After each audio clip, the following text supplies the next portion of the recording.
আমার বরের অনেক দিন হলো একটা জুতো ছিঁড়ে গেছে, ও কিছুতেই কিনছে না। তো ভাবলাম আজকে ওকে একটা সারপ্রাইজ দিই। ও এটা জানতো না। বিকেলবেলা আমরা সবাই যখন ঘুরতে যাবো প্ল্যান করলাম, আমি জুতোটাকে লুকিয়েই রেখেছিলাম। তারপর যখন জুতো পরে বেরোবে তখন এই জুতোটা ওকে দিয়েছি। ভীষণ খুশি হয়েছে। নিজের হাতে কোনো সময় কিছুই কিনবে না, যখন কিনে দেবো আর কি, মানে যেচে পড়ে তখনও নেবে। তো দেখো এখন জুতোটা পায়ে দিয়ে দেখছে। আর আমরা এখন না সবাই মিলে যাচ্ছি কালনা পিৎজা খেতে। আর এই যে আমি এখন এই টু পিসটা পরে আছি, এটাই মা আমাকে ষষ্ঠীতে দিয়েছে।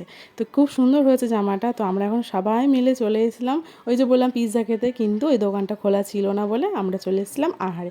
তো এখান থেকে আমরা অনেক কিছু খেয়েছি। আর বাবানের অবস্থা দেখো, শুয়ে পড়েছে এখানে গিয়ে। তো আমরা এখানে অর্ডার করেছিলাম একটা হংকং চিকেন চাও, আর তার সাথে করেছিলাম চিকেন ললিপপ, আর করেছিলাম চিকেন রোল। তো ভীষণ ছিল, সব কটা খাওয়ারই টেস্টি ছিল। আর এই হংকং চাউটা প্রথমবার ট্রাই করলাম, বেশ ছিল মোটামুটি, খুব একটা ভালো লাগেনি, খুব একটা খারাপও লাগেনি। আর বাবান এই যে সব কিছু ওর চাই চাই।